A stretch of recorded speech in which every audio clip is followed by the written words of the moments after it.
Jake Morrison wiped the sweat from his forehead as he checked the mining reports on New Perth Colony. The asteroid mining operation had been running smoothly for 3 months now, and the ore shipments to Earth were ahead of schedule.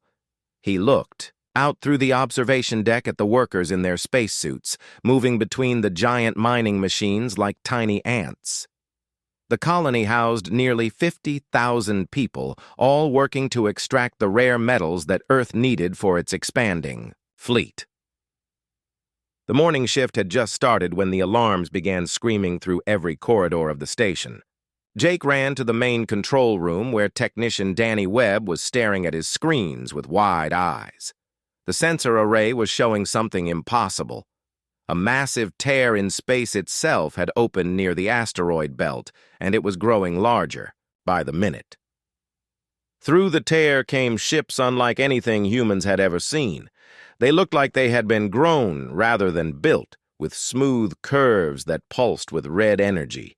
The vessels moved with purpose, spreading out in perfect formation, as more and more of them poured through the opening. Jake counted 50, then 100, then stopped counting as the numbers became overwhelming. The first ship reached the outer mining platforms within minutes. There was no warning, no attempt at communication. The alien vessel simply opened fire, with weapons that turned the entire platform into molten metal in seconds. The 300 workers stationed there never had a chance to escape.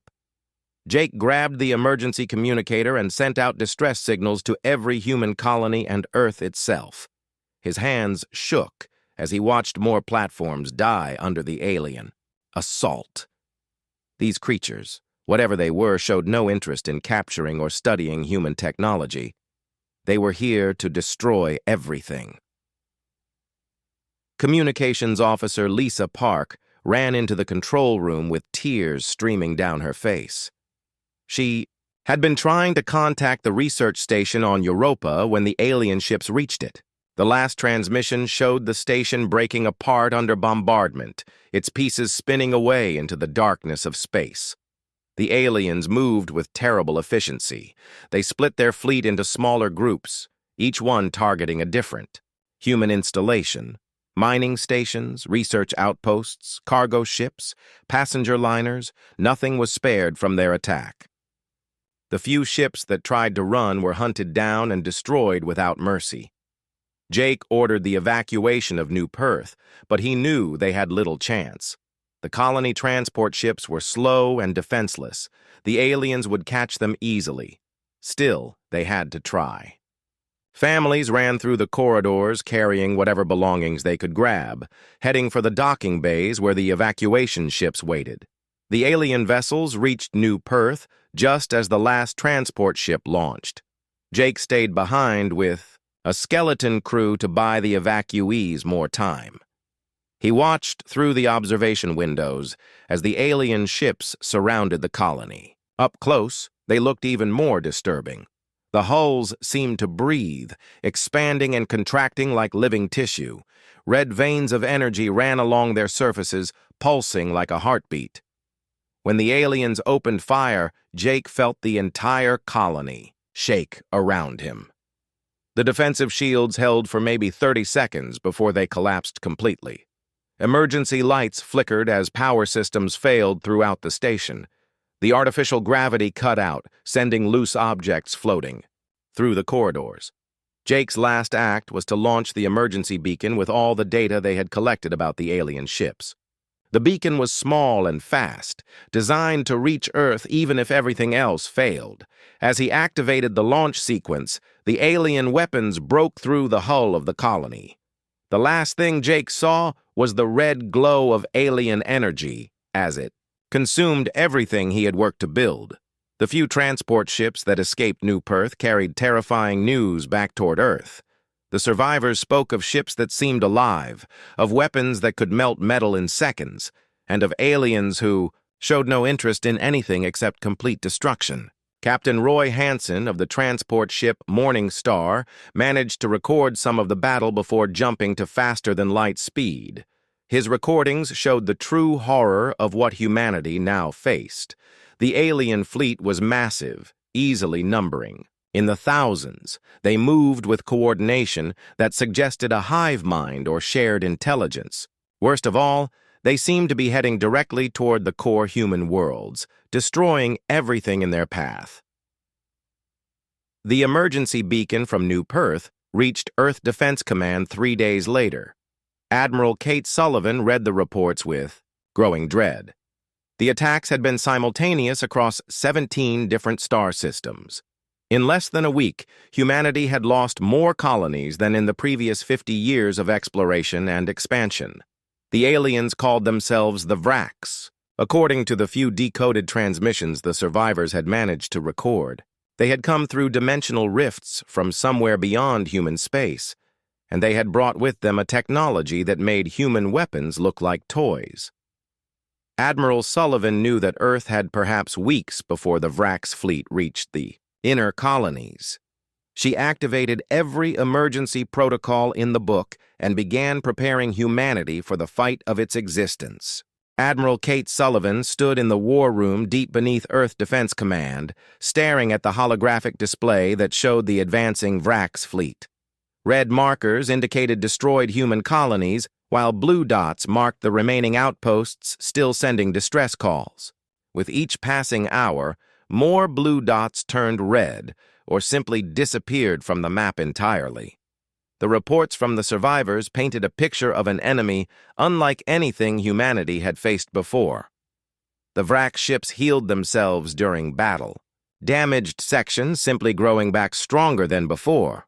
Their weapons could cut through the strongest human armor like it was paper. Most disturbing of all, they seemed to learn from each encounter, adapting their tactics to counter whatever defense the humans tried. General Bob Martinez entered the war room carrying classified files that had been locked away for decades. He placed them on the table in front of the Admiral with a grim expression. These were the blueprints for Project Thunder, a weapon system so powerful and expensive that politicians had canceled it 3 times over the past 20 years. Deep beneath the Pacific Ocean, the secret facility had continued working despite the official cancellation. Admiral Sullivan had quietly diverted funds to keep the project alive, knowing that humanity might someday face an enemy that required their ultimate weapon. That day had arrived sooner than anyone expected. The facility revealed its secret when the massive doors opened in the ocean floor. Rising from the depths came the UES Retribution, a Dreadnought-class warship longer than 3 city blocks and packed with every advanced weapon system human science could create. The ship had been built using technology reverse-engineered from a dozen different alien encounters over the past century. Commander Lisa Bennett received orders to take command of the Retribution within hours of the ship's reveal. She had commanded destroyers and cruisers before, but nothing prepared her for the massive vessel that would soon be humanity's last hope. The ship's crew would be assembled from survivors of the Vraxx attacks, people who had seen their homes destroyed and their friends killed. The Retribution's chief engineer, Ben Tucker, had spent 5 years working on the ship's experimental systems. The vessel used human fusion reactors linked to alien energy conversion systems that nobody fully understood. The weapons included railguns that could fire projectiles at a significant fraction of light speed, and missile systems loaded with warheads designed to disrupt the quantum fields that seemed to power Vraxx technology. Captain Danny Cruz arrived, on Earth aboard one of the last ships to escape the outer colonies. His destroyer had managed to conduct hit-and-run attacks against the Vraxx fleet for 2 weeks before being forced to retreat. The intelligence he brought was invaluable, even though it painted a terrifying picture of what humanity faced. Vraxx ships moved in perfect coordination, sharing information instantly across their entire fleet. When one ship learned something new, every other ship immediately knew it too. They had destroyed human fleets 3 times their size simply by adapting faster than human commanders could change their tactics. Dr. Nicole Foster led the team trying to understand Vraxx technology from the wreckage that Captain Cruz had managed to bring back. The alien metal seemed to be part machine and part living tissue. Under microscopic examination, It showed cellular structures that could repair damage and even improve upon the original design. The humans were fighting an enemy that literally evolved during combat. Commander Bennett assembled her crew in the Retribution's main hangar bay. Among them were pilot Troy Hamilton, who had flown more combat missions against the Vraxx than any other human, and weapons specialist Carmen Rodriguez, whose innovations had saved 3 different colonies from Vraxx ground forces. The crew came from every branch of Earth's military and from colonies across human space. They represented the best of what humanity could offer, people who had seen their friends die and their homes burn, but who still chose to fight rather than flee. Each one had personal reasons for wanting to face the Vraxx, and each one brought skills that would be essential for the mission ahead. Intelligence Officer Ryan Brooks had been studying Vraxx attack patterns for weeks, looking for any weakness or predictable behavior. He discovered that the aliens always targeted industrial facilities first, then population centers, and finally agricultural areas. They seemed to want to cripple human civilization rather than simply kill everyone quickly. The pattern suggested that the Vraxx had faced other species before and had developed specific strategies for conquest. They knew exactly how to destroy a technological civilization, piece by piece, leaving the survivors helpless and unable to mount effective resistance. Admiral Sullivan gave Commander Bennett her final orders in a private meeting that lasted less than 10 minutes. The mission was simple in concept but almost impossible in execution.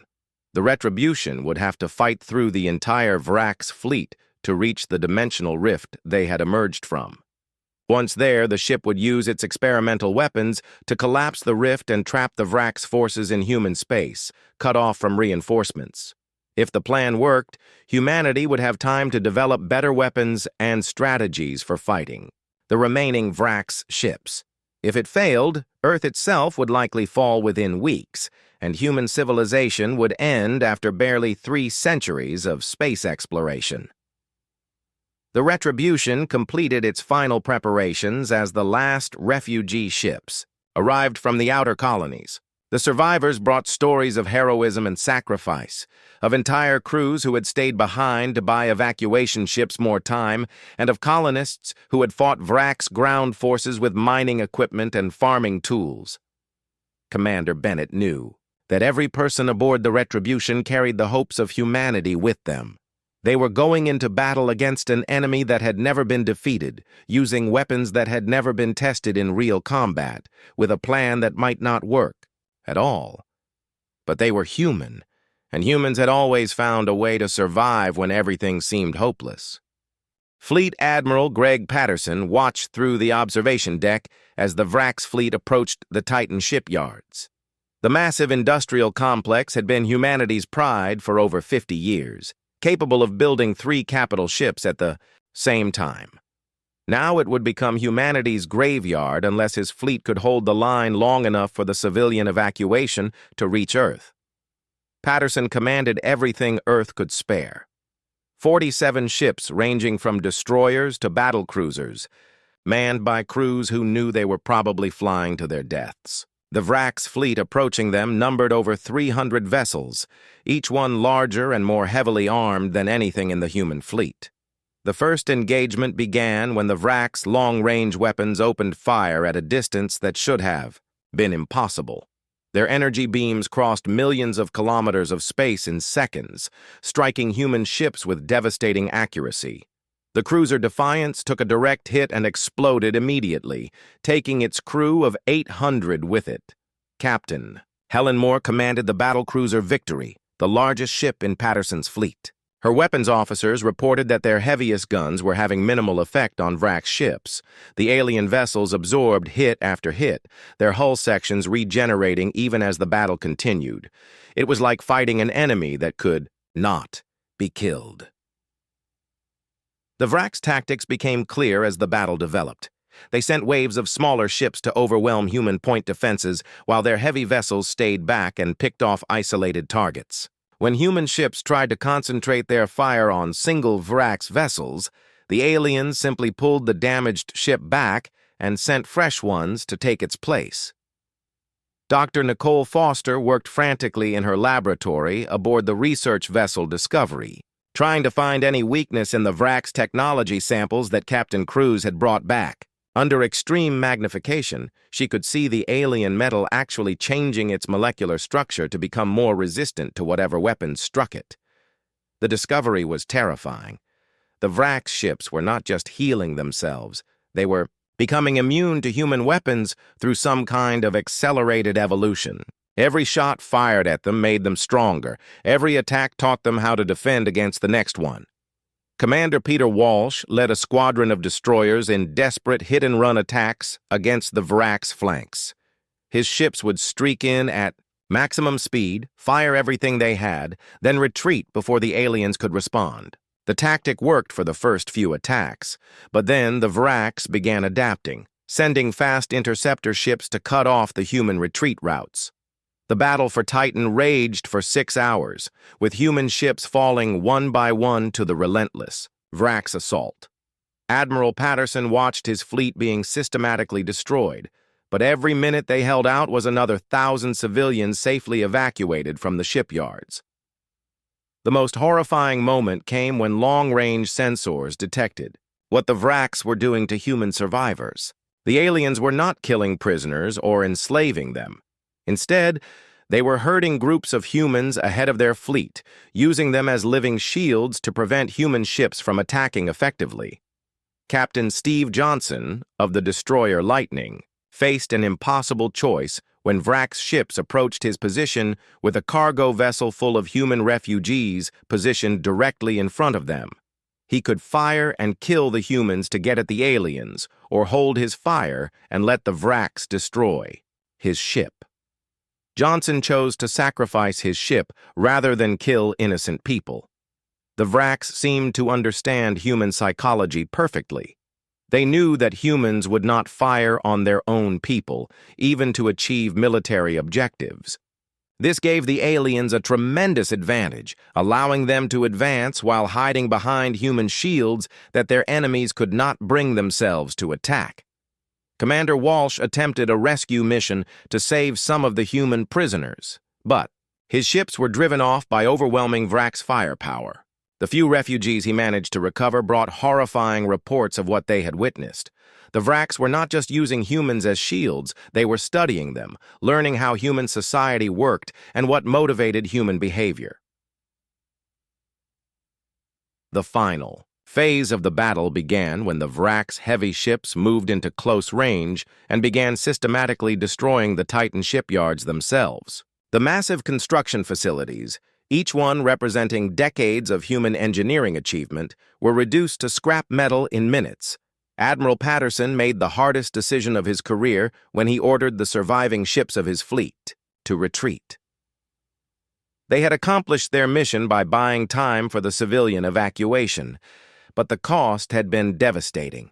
Of the 47 ships that had defended Titan, only 11 managed to escape. The retreat to Earth became a running battle as Vraxx pursuit ships harassed the surviving human vessels. Captain Moore's Victory served as the rear guard, her ship absorbing hit after hit while covering the escape of the smaller vessels. The battlecruiser's armor held long enough to get the other ships away, but Moore and her crew paid the ultimate price. Colonel Tony Martinez prepared Earth's ground defenses as reports came in from the Titan battle. The Vraxx had demonstrated that they could defeat human fleets in space, but Earth's surface would be a different kind of battlefield. The planet had been fortified for decades, with underground bunkers, orbital defense platforms, and missile batteries hidden in every major city. The survivors from Titan brought valuable intelligence about Vraxx ground forces. The aliens deployed troops that looked like armored insects, each one standing 3 meters tall and armed with weapons that could melt tank armor. But they moved slowly and seemed to have trouble with Earth's gravity, which was heavier than whatever world they came from. Dr. Foster made another crucial discovery while studying wreckage from the Titan battle. The quantum entanglement network that connected Vraxx ships could be disrupted by specific types of electromagnetic interference. Human nuclear weapons, it turned out, produced exactly the right kind of disruption when they detonated. The news gave humanity its first real hope since the Vraxx attacks began. If nuclear weapons could blind the alien coordination network, human forces might be able to fight the Vraxx ships individually instead of facing their entire fleet as a coordinated unit. Admiral Sullivan received the intelligence reports with mixed feelings. The discovery about nuclear weapons was encouraging, but the reports from Titan showed just how outmatched humanity really was. The Vraxx had superior numbers, superior technology, and superior tactics. Earth's only chance lay with the Retribution and its untested experimental weapons. Commander Bennett received her final mission briefing as the Vraxx fleet began its approach to Earth's outer perimeter. The plan was desperate and probably suicidal, but it was the only hope humanity had left. The Retribution would launch when the Vraxx reached Earth orbit, fighting through their entire fleet to reach the dimensional rift and collapse it before more alien reinforcements could arrive. The Vraxx fleet emerged from faster-than-light travel at the edge of Earth's solar system like a plague of metal locusts. Admiral Kate Sullivan watched from the command center as hundreds of alien ships spread out in perfect formation, their biomechanical hulls pulsing with the red energy that had become humanity's symbol of death. Earth's orbital defense grid activated immediately. Massive railguns built into the moon's surface opened fire, sending projectiles the size of buildings, racing toward the alien fleet at incredible speeds. Several Vraxx ships took direct hits and tumbled away from the formation, but within minutes, their damaged sections began regenerating, the wounded vessels pulling back to rejoin the attack. The first wave of Vraxx fighters swept toward Earth's orbital stations like a swarm of angry insects. Captain Rachel Stone commanded the defense platform Guardian 7, which mounted enough firepower to destroy a small fleet. Her gunners opened fire when the aliens entered range, filling space with streams of high-energy particles and explosive shells. The alien fighters absorbed the punishment and kept coming. Their organic hulls seemed to drink in the energy from human weapons. Growing stronger with each hit, they survived. Stone watched in horror as her most powerful guns barely scratched the approaching enemy fighters. Commander Alex Murphy coordinated the defense from Luna Base, Earth's primary military installation on the moon. His forces included 12 orbital platforms, 43 defense satellites, and the most advanced missile systems humanity had ever built.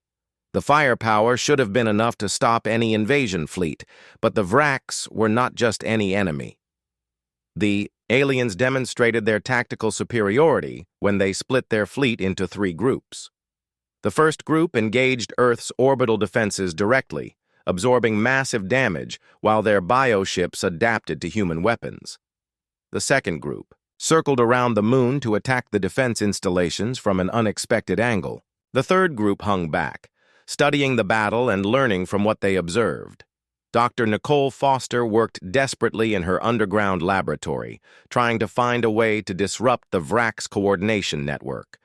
Her earlier discovery about nuclear electromagnetic pulses had given humanity a small advantage, but the aliens were already adapting to that weakness. Each nuclear detonation seemed to affect them less than the one before. The battle reached a turning point when Vraxx heavy ships moved into close range of Earth's orbital defenses. These massive vessels, each one larger than a human city, opened fire with weapons that could melt asteroids. Guardian 7 took a direct hit and split apart like a broken toy, Captain Stone and her crew of 3,000 dying instantly. Commander Murphy ordered the activation of Earth's final orbital defense, a network of automated missile platforms, hidden in the asteroid belt. Thousands of missiles launched simultaneously, each one guided by artificial intelligence that could react faster than any human pilot. The massive salvo reached the Vraxx fleet and exploded in a cascade of nuclear fire that lit up the solar system. For a moment, it seemed like the surprise attack had worked. Several Vraxx heavy ships were destroyed outright, and others drifted, helplessly with massive hull breaches. But the celebration was short-lived as the surviving alien vessels began adapting to the new threat, their biomechanical systems developing countermeasures against the human missiles. The Vraxx response. was swift and devastating. They launched what appeared to be spores from their larger ships, organic projectiles that could change course in flight and seek out specific targets.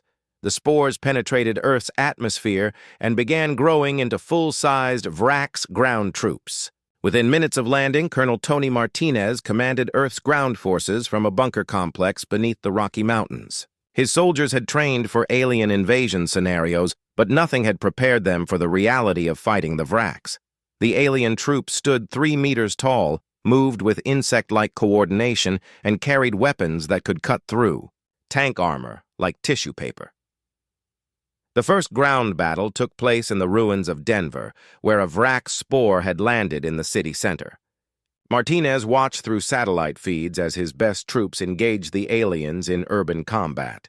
The human soldiers fought bravely, using everything from rocket launchers to improvised explosives, but they were outmatched in every way. The Vraxx. Ground troops moved like a hive mind, each one knowing instantly what all the others had learned. When human forces tried an ambush tactic, every alien in the area immediately knew about it and adapted their behavior accordingly. It was like fighting an enemy that could see through 1,000 eyes at once. Captain Troy Hamilton flew one of Earth's most advanced fighter craft in a desperate attempt to stop the Vraxx from landing more ground forces. His squadron engaged the alien dropships in the upper atmosphere, but the organic vessels proved nearly impossible to damage with conventional weapons. Hamilton watched helplessly as more and more Vraxx spores reached Earth's surface. Commander Lisa Bennett received final clearance to launch the Retribution as Vraxx forces established their first permanent beachhead on Earth. The massive Dreadnought had been hidden beneath the Pacific Ocean for months, but now it was humanity's only hope for survival. The ship's experimental weapons had never been tested in real combat, and many of the systems were still theoretical. The Retribution's crew included survivors from every major battle against the Vraxx. Weapons specialist Carmen Rodriguez had seen her home colony destroyed in the first alien attacks. Chief Engineer Ben Tucker had lost his entire family when the Vraxx overran the research station where they worked. Every person aboard the ship had personal reasons for wanting to strike. Back at the aliens, Admiral Sullivan gave Commander Bennett her final orders in a brief communication as the Retribution prepared to surface. The mission was simple in concept, but nearly impossible in execution. The Dreadnought would have to fight through the entire Vraxx fleet to reach the dimensional rift where the aliens had first appeared. Once there, the ship would use its experimental quantum weapons to collapse the rift and cut off the Vraxx from their home dimension. Intelligence Officer Ryan Brooks had identified a narrow window of opportunity. The Vraxx fleet was spread out around Earth, focused on supporting their ground invasion. If the Retribution could break through their perimeter quickly enough, it might reach the rift before the aliens could concentrate their forces to stop it. The plan required perfect timing and incredible luck. The Retribution would have to survive a running battle against overwhelming odds, using weapons that might not work and tactics that had never been tested. But it was the only chance humanity had left, as the massive Dreadnought began its rise. Through the Pacific depths, emergency broadcasts went out to every human settlement in the solar system. This was humanity's final gambit, the last desperate throw of the dice in a war that would determine whether human civilization survived or died in the cold darkness of space. The Vraxx had superior numbers, superior technology, and superior coordination. But they had never faced anything like the Retribution, and they had never encountered the peculiar human trait of fighting hardest when everything seemed hopeless. The battle for Earth's survival was about to begin in earnest. The Pacific Ocean erupted as the UES Retribution broke through the surface like a breaching whale made of metal and fury. Water cascaded from the massive Dreadnought's hull as it rose into the sky, its fusion engines glowing white-hot against the darkness. The ship was enormous, stretching over 2 kilometers from bow to stern, bristling with weapons that represented humanity's greatest technological achievements. Commander Lisa Bennett stood on the bridge watching Earth fall away. Beneath them, Vraxx ships were landing all across the planet's surface, their organic hulls opening like flowers to disgorge thousands of alien troops. Cities burned on every continent as human forces fought desperate holding actions against an enemy that seemed unstoppable. The Retribution sensors detected the Vraxx fleet immediately. Over 400 alien ships hung in orbit around Earth, their biomechanical forms pulsing with red energy as they coordinated the invasion.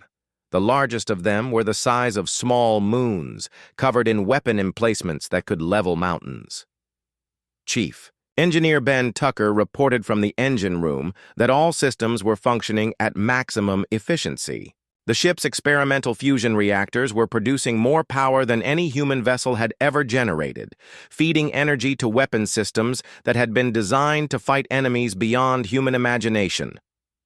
The first Vraxx ships to respond came, screaming toward the Retribution with obvious hostile intent. These were smaller vessels, each one roughly the size of a human destroyer, but covered in the same organic armor that had proven so resistant to conventional weapons. They moved with insect-like coordination, surrounding the Dreadnought in a perfect sphere of death.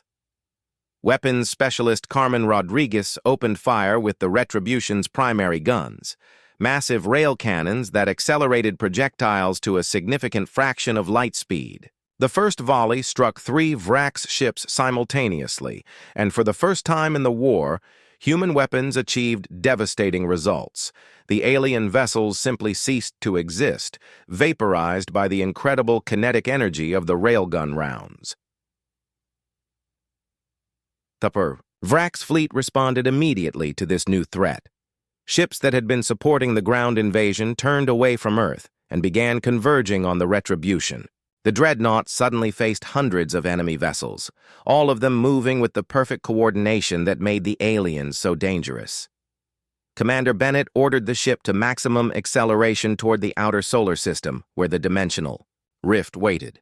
The Retribution could not fight the entire Vraxx fleet and win, but it might be able to outrun them long enough to reach its target. The massive ship's engines roared as it built up speed, racing away from Earth on a column of nuclear fire. The running battle that followed would be remembered as the greatest space combat in human history. Vraxx ships attacked from every direction, their organic weapons firing streams of energy that could melt asteroids. The Retribution's shields absorbed hit after hit, the exotic matter generators working at the edge of their design limits to keep the ship protected. Pilot Troy Hamilton commanded a squadron of fighters launched from the Retribution's hangar bays. His job was to clear a path through the smaller Vraxx vessels that tried to block the Dreadnought's escape route. Hamilton's fighters used nuclear-tipped missiles that disrupted the alien coordination network, creating gaps in their formation that the Retribution could exploit. Dr. Nicole Foster made a crucial discovery while analyzing the battle data streaming in from the ship's sensors. The Vraxx coordination network was not just quantum entanglement, it was also biological. The alien ships were literally connected to each other through some kind of organic communication system that operated faster than light. The discovery led to a breakthrough that changed everything. Tucker and his engineering team realized that the Retribution's quantum disruption field, originally designed to collapse the dimensional rift, could also sever the biological connections between Vraxx ships. Instead of fighting a coordinated fleet, they could turn the battle into hundreds of individual duels. Commander Bennett ordered the activation of the quantum field as the Retribution approached the halfway point to the rift. The effect was immediate and dramatic. Vraxx ships that had been moving in perfect coordination suddenly began flying into each other, their pilots confused and disoriented by the sudden loss of their hive-mind connection. The tide of battle turned as isolated Vraxx vessels found themselves facing human tactics they had never encountered before.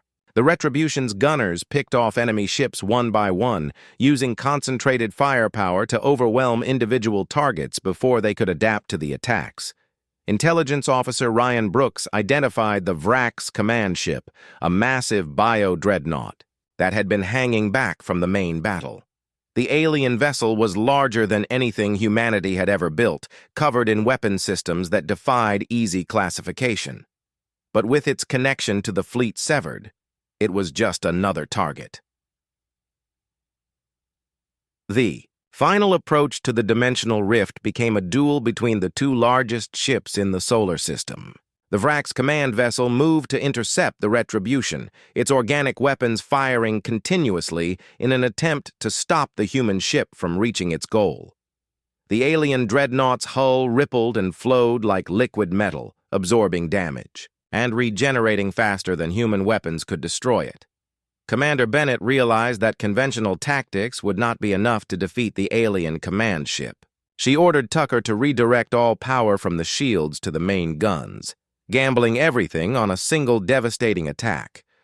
The Retribution's rail cannons charged to levels that had never been tested, drawing so much power that lights dimmed throughout the ship. The volley that followed lit up the solar system like a new star. Dozens of projectiles moving at relativistic speeds struck the Vraxx command ship simultaneously, overwhelming its regenerative abilities and tearing massive holes in its organic hull. But the alien vessel was too large to be destroyed by a single attack, and it continued moving toward the Retribution even as it bled atmosphere and fluids into space. The two dreadnoughts closed to point-blank range, trading fire with weapons that could crack planets. The Retribution's armor held against the alien assault, but barely. Sections of the ship's hull glowed red-hot from repeated impacts, and several weapon systems were knocked offline by the incredible punishment. Carmen Rodriguez made the difference when she activated the ship's experimental plasma cannons, weapons that had been considered too dangerous to test until now. The superheated plasma beams cut through the Vraxx command ship's hull like a knife through butter, severing the connections that held the massive vessel together. The alien Dreadnought broke apart just as the Retribution reached the dimensional rift. The swirling portal hung in space like a wound in reality itself, crackling with energies that hurt to look at directly. Beyond it lay the Vraxx home dimension, where countless more alien ships waited for the order to invade. Bennett gave the order to fire the quantum collapse charges, experimental weapons that would destabilize the rift and seal it permanently. The charges detonated in perfect sequence, sending waves of exotic energy through the portal that began tearing it apart from the inside. The dimensional rift collapsed with a flash of light that could be seen from Earth.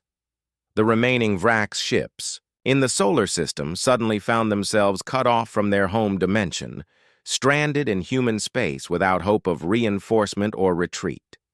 The collapse of the dimensional rift sent shockwaves through space that every ship in the solar system could detect. Commander Lisa Bennett watched from the Retribution's bridge as the swirling portal that had brought the Vraxx invasion simply ceased to exist, leaving only empty space where humanity's greatest threat had emerged. The effect on the remaining Vraxx ships was immediate and devastating. Cut off from their home dimension and the hive mind that connected them to their species, the alien vessels began behaving erratically. Some ships simply stopped moving, floating dead in space as their crews apparently shut down without the guidance of their collective consciousness. Admiral Kate Sullivan received the news at Earth Defense Command with a mixture of relief and disbelief. The reports coming in from across the solar system confirmed what seemed impossible. The Vraxx invasion had been stopped.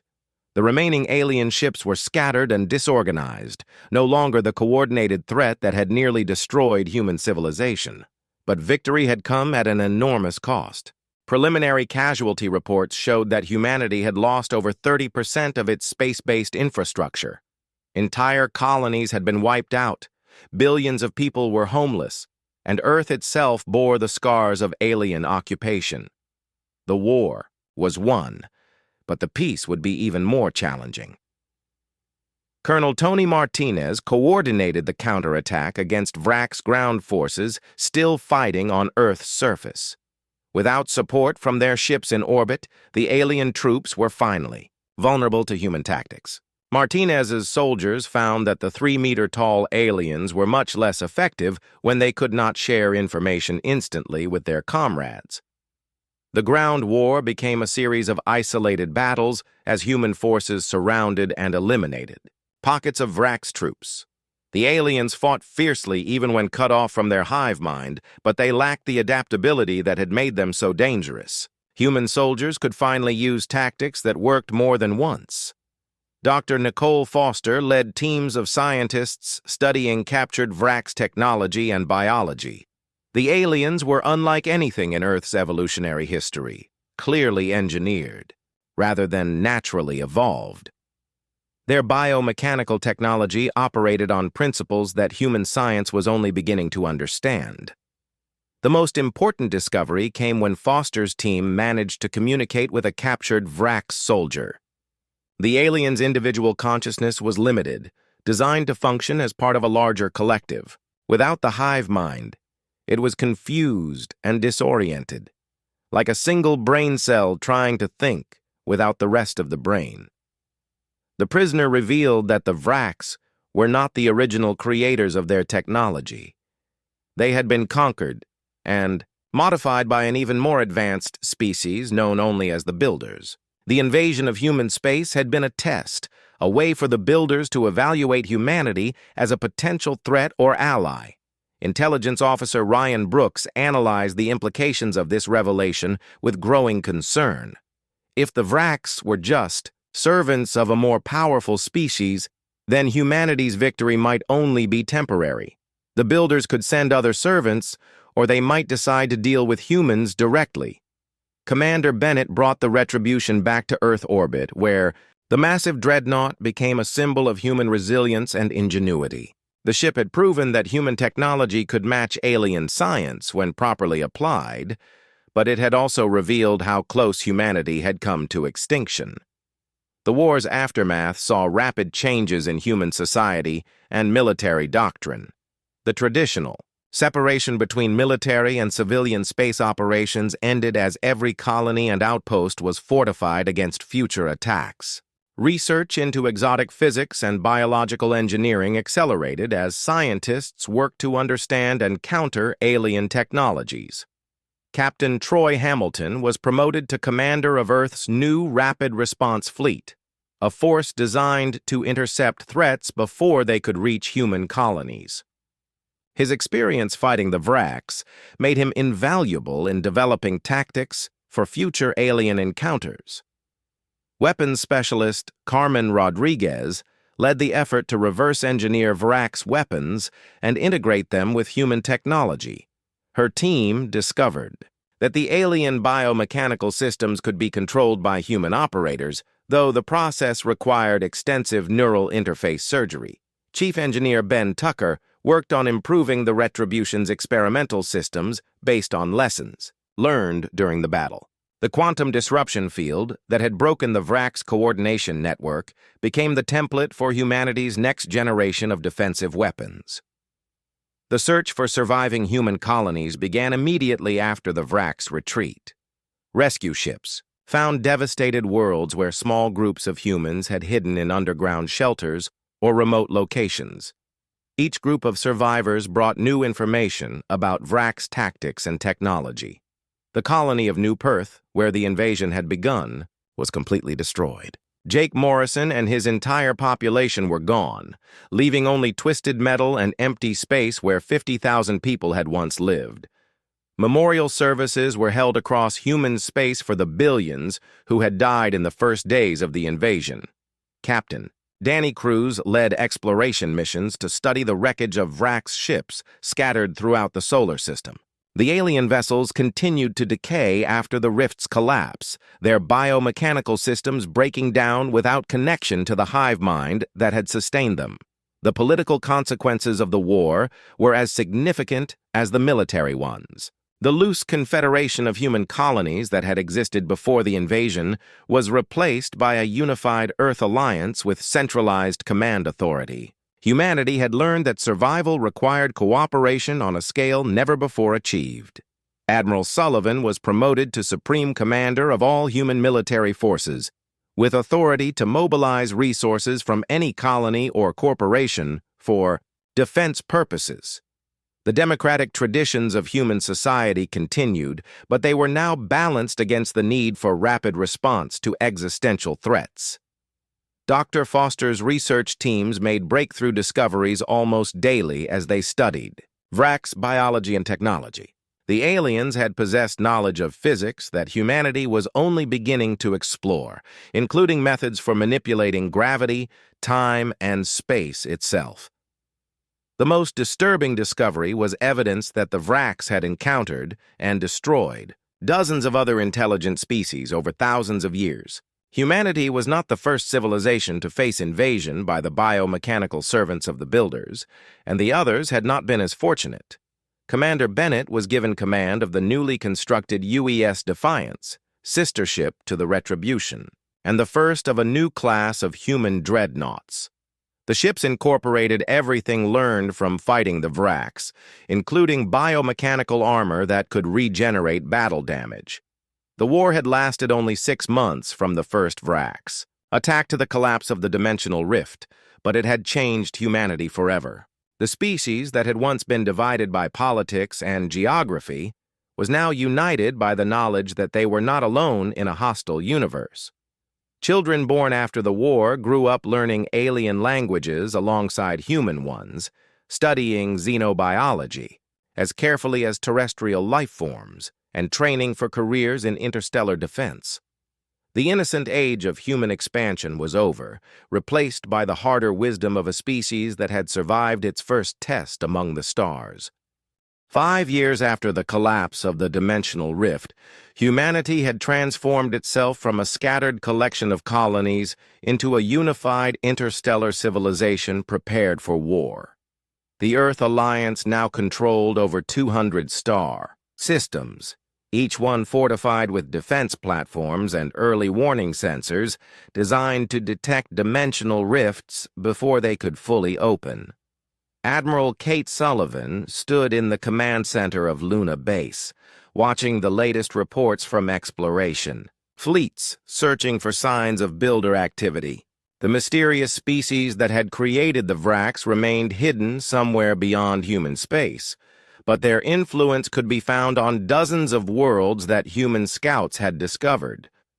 Dr. Nicole Foster had become humanity's leading expert on xenobiology and dimensional physics. Her research teams operated from laboratories built into asteroids and hidden moons, studying artifacts recovered from builder archaeological sites.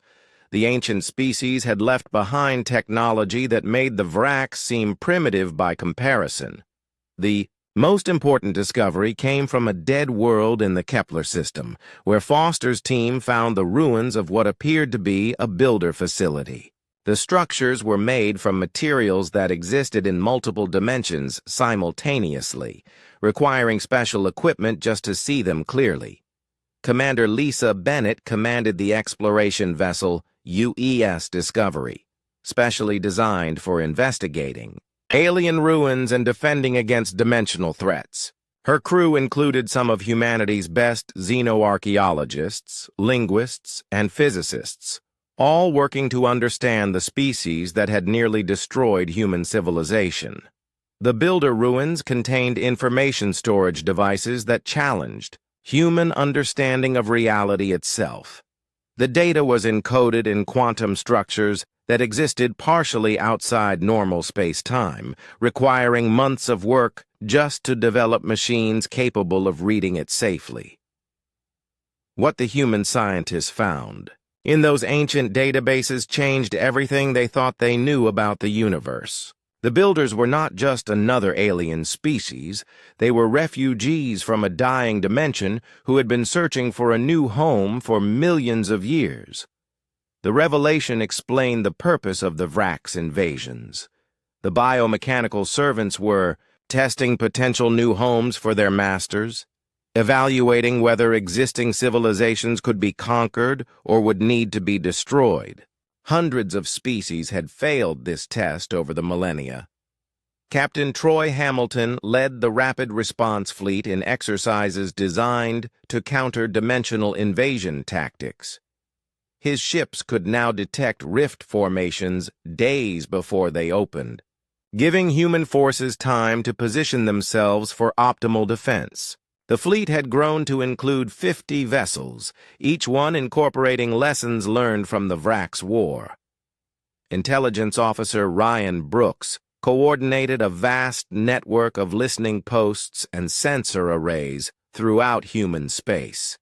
His teams monitored dimensional fluctuations, gravitational anomalies, and quantum signatures that might indicate builder activity. The early warning system had become humanity's first line of defense. Chief Engineer Ben Tucker worked on humanity's most ambitious project, the construction of artificial dimensional barriers that could prevent rifts from opening in human space. The technology was based on builder artifacts, but human engineering had found ways to improve upon the original designs. The barriers required enormous amounts of energy to maintain, but they could theoretically protect entire star systems from dimensional invasion. The first experimental barrier was being constructed around Earth, using fusion reactors built into the asteroid belt to power the exotic matter generators. Carmen Rodriguez had become head of Human Vraxx Integration, a program designed to understand and control the alien biotechnology that humanity had captured. The Vraxx ships and equipment continued to function even after the rift's collapse, but they required human operators with specially modified neural interfaces. The integration process was dangerous and often fatal, but volunteers from across human space underwent the surgery required to interface with Vraxx technology. Those who survived gained abilities that bordered on the superhuman, able to control biomechanical systems with thought alone. The modified humans became humanity's secret weapon against future dimensional threats. They could operate captured Vraxx equipment more effectively than the original aliens, and their human creativity allowed them to discover new applications for biomechanical technology that the hive-minded Vraxx had never considered. Dr. Foster's teams made another breakthrough when they discovered how to communicate with builder artifacts directly. The ancient technology responded to specific quantum frequencies that could carry information across dimensional boundaries. For the first time, humans were able to speak with their mysterious enemies. The conversations that followed were unlike anything in human experience. The builders were not evil in any way that humans could understand. They were simply desperate. Their home dimension was collapsing, and they needed to find a new reality to inhabit before their entire species died. The builders had been impressed by humanity's defeat of the Vraxx, something that no other species had accomplished in their long search for a new home. They proposed an alliance that would benefit both species. Humanity would help them establish colonies in uninhabited star systems, and they would share their advanced technology. Admiral Sullivan faced the most important decision in human history when the builder proposal was transmitted to Earth. The alien species offered knowledge that could advance human civilization by thousands of years. But accepting their alliance might also make humanity complicit in the destruction of other intelligent species. The debate that followed divided human society for months. Some argued that humanity had a moral obligation to help the builders, who were refugees fleeing a cosmic disaster beyond their control. Others believed that allying with the species that had created the Vraxx would be a betrayal of all the humans who had died in the invasion. Commander Bennett led an expedition to the edge of human space, where the builders had agreed to meet human representatives in person. The encounter took place near a dead star system, in a specially constructed space station that existed partially in both dimensions. The builders themselves were unlike anything human imagination had conceived. They existed as patterns of energy and consciousness that could inhabit different forms of matter at will. To communicate with humans, they constructed temporary bodies from exotic materials that barely maintained coherence in normal space. The Negotiations lasted for weeks, with human diplomats working to establish terms that would protect other species from builder expansion while still providing the refugees with new homes. The final agreement created buffer zones around inhabited systems and established protocols for peaceful contact with other alien civilizations. The alliance with the Builders marked the end of humanity's isolation in the universe. Within months, human ships equipped with builder technology were exploring distant galaxies, making contact with dozens of alien species that had previously been beyond reach.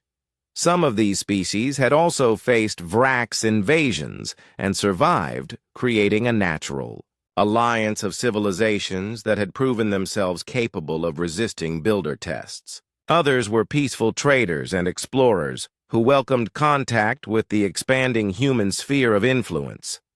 The Earth Alliance became the foundation for a larger coalition known as the Galactic Defense Network, an organization dedicated to protecting developing civilizations from dimensional threats and other cosmic dangers. Humanity's role as a founding member reflected their unique position as a species that had not only survived builder testing, but had actually negotiated an alliance with their former enemies.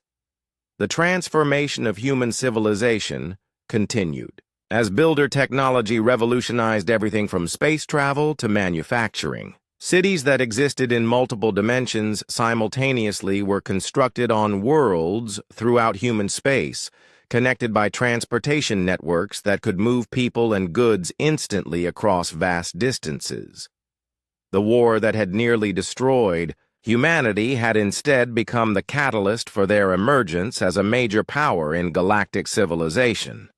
The species that had once been confined to a single star system now controlled territory spanning multiple galaxies, protected by technology that made them nearly invulnerable to conventional attack. 10 years after first contact with the Builders, humanity had become the dominant peacekeeping force in their local galactic cluster. The Earth Alliance now protected over 50 different species from dimensional threats, interdimensional raiders, and cosmic disasters that regularly threatened developing civilizations. Admiral Kate Sullivan, now in her 70s but kept young by builder medical technology, commanded the largest fleet in galactic history from her flagship, the UES Unity. The massive vessel incorporated the best of human, builder, and allied alien technologies, creating a ship that could travel between galaxies in minutes and defend entire star systems single-handedly. The Galactic Defense Network had grown to include thousands of worlds and hundreds of species, all united by the principle that advanced civilizations had a responsibility to protect those less capable of defending themselves. Humanity's role as founders and primary military force made them respected throughout the known universe.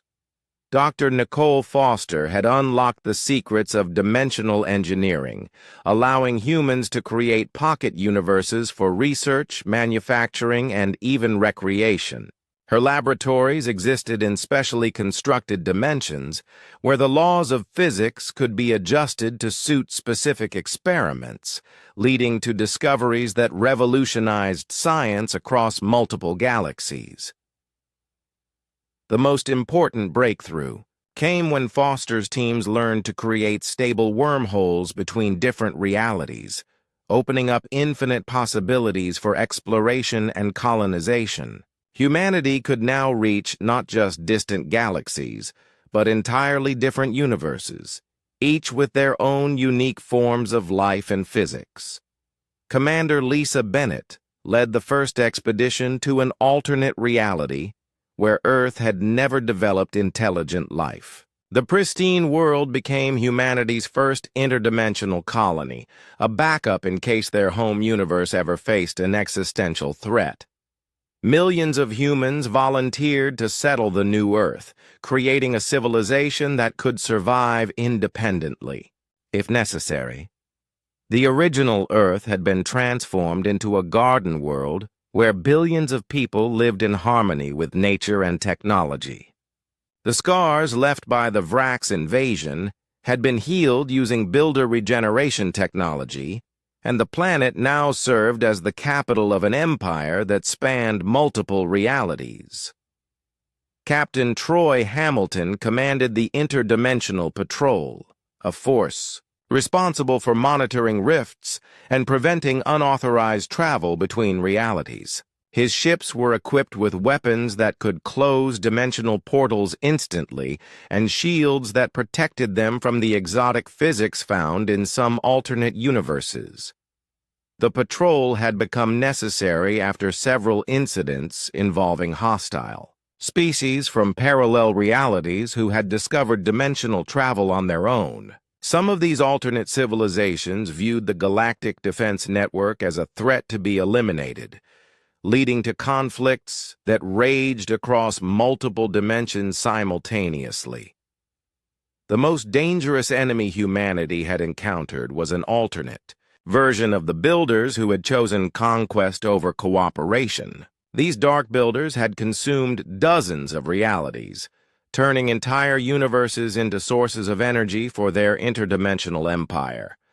They viewed the alliance between humans and the original Builders as an obstacle to their expansion. Intelligence. Officer Ryan Brooks coordinated the war effort against the Dark Builders from a command center that existed outside normal space-time. His teams monitored thousands of realities simultaneously, watching for signs of Dark Builder activity and coordinating defensive measures across the multiverse. The conflict had been raging for 3 years when Brooks made a crucial discovery. The Dark Builders were not just conquerors. They were fleeing from something even more dangerous. Deep scans of consumed realities revealed traces of an entity that existed beyond the boundaries of any single universe. Dr. Foster identified the entity as a cosmic predator that fed on dimensional energy itself. The Dark Builders had been running from it for eons, consuming realities in a desperate attempt to stay ahead of the thing that hunted them. Their invasion of other universes was not aggression, but panic. The revelation changed the nature of the conflict completely. Humanity faced a choice between destroying the Dark Builders and risking the release of a cosmic horror that could threaten all existence, or finding a way to help their enemies escape the entity that pursued them. Admiral Sullivan made the decision that would define humanity's legacy in the multiverse. Instead of pressing their military advantage against the Dark Builders, the Earth Alliance offered sanctuary and assistance. The proposal was unprecedented, a temporary alliance between enemies to face a threat that could destroy everything. The negotiations took place in a neutral dimension created specifically for the purpose, a reality where the laws of physics prevented violence and encouraged cooperation. Human diplomats worked alongside Dark Builder representatives to establish terms for a joint defense against the cosmic predator. The entity itself defied easy description. It existed as a wave of destruction that moved through the multiverse, consuming the dimensional energy that allowed realities to exist. Universes touched by its presence simply ceased to be, leaving behind voids that could never be filled. The combined forces of humanity, the original Builders and the Dark Builders, created the largest military alliance in multiversal history. Fleets from thousands of realities gathered at the edge of known existence, preparing to face an enemy that had never been successfully opposed. Commander Bennett led the human contingent aboard a new class of vessel designed specifically for multiversal combat. The UES Infinity could exist in multiple realities simultaneously, allowing it to attack the cosmic entity from directions that didn't exist in normal space. The final battle took place in the void between realities, where the cosmic predator paused in its consumption to face the Allied fleets. The entity was larger than galaxies, older than time itself, and possessed intelligence that dwarfed entire civilizations. The conventional weapons of the Allied forces proved useless against something that existed beyond the normal laws of physics. Railguns, energy beams, and even exotic matter weapons simply passed through the entity without effect. It began to feed on the dimensional energy of the Allied fleets themselves. Dr. Foster provided the solution that saved the multiverse. Instead of trying to destroy the cosmic predator, the Allied forces would offer it something it had never encountered: willing cooperation. The entity fed on dimensional energy, but it had always taken that energy by force. The proposal was simple, but required incredible courage.